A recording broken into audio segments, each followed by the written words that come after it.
Hello guys, a very good evening to one and all. So going through the last, that is 2020's NEET MDS question papers, I came to know that oral medicine as well as oral pathology is a very important topic, and few selected topics, as I had said in my earlier video also, that I have got few selected topics. Amongst them I will be discussing them each on my video sessions. So today I'm going to discuss about lichen planus. This is an important topic not only for the NEET PG MDS point of view, but also for the AFNC, like if you are preparing for any kind of armed forces examination, or if you are preparing for our BDS final year. This is a topic which comes in oral medicine, so it is important and we should go through it.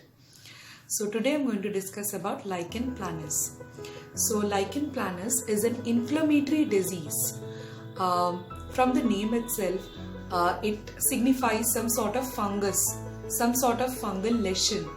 So it is an inflammatory disease which is marked by the presence of itchy, red to violet, polygon-shaped papules, which typically appears on the skull, oral mucosa or limbs.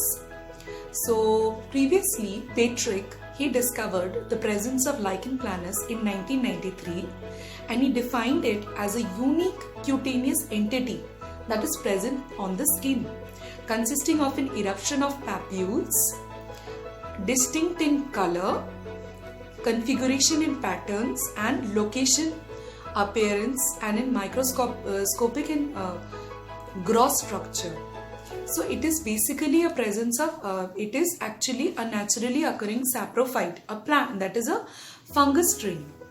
Etiology is unknown. Various hypotheses may be stated regarding this, that is, it may be caused due to an autoimmune disorder at the basement membrane. Sometimes prolonged emotional causes may also result in the lichen planus. Hereditary conditions may also be responsible, like stress, diabetes, hepatitis C, lichenoid reactions, and hypersensitivity reactions.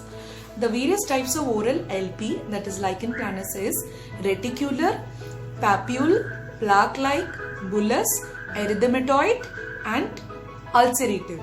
Reticular type is, as the name signifies, its presence is marked by the indication of striae, that is white lines. Striae forms a network, but sometimes circular patterns also. It may be present in all parts of oral mucosa, and it may be bilaterally present. Bilateral presence marks it unique feature to distinguish it from the other kinds of lichen planus. Papular lichen planus is signified by the presence of a papule. Generally, these small white dots, they may intermingle with each other also, or may remain separated. And these raised white areas is known as Wickham's striae. Plaque-like lichen planus, it is demarcated by white plaque formation, which is not always surrounded by white striae. The raised area is actually differentiated from, and this kind of plaque-like lichen planus is generally present in a smoking person. Bullous form of lichen planus is present in the form of bulla. That is, a bulla is a bit bigger as compared to a papule, more than 0.5 millimeters of size, and it is a rare form, it is an unusual form.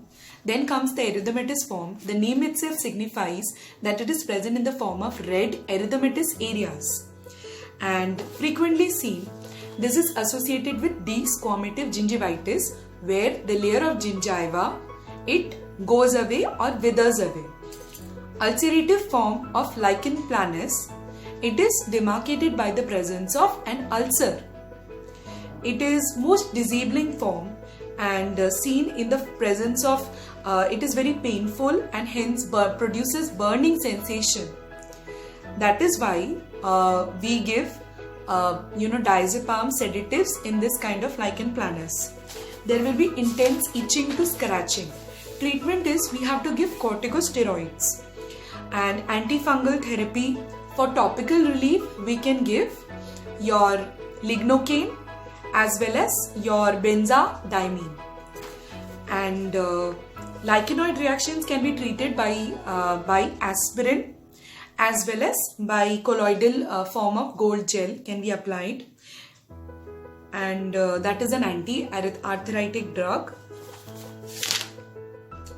So this is the end of lichen planus, which I had to discuss today.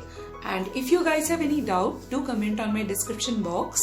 Thank you and have a good day.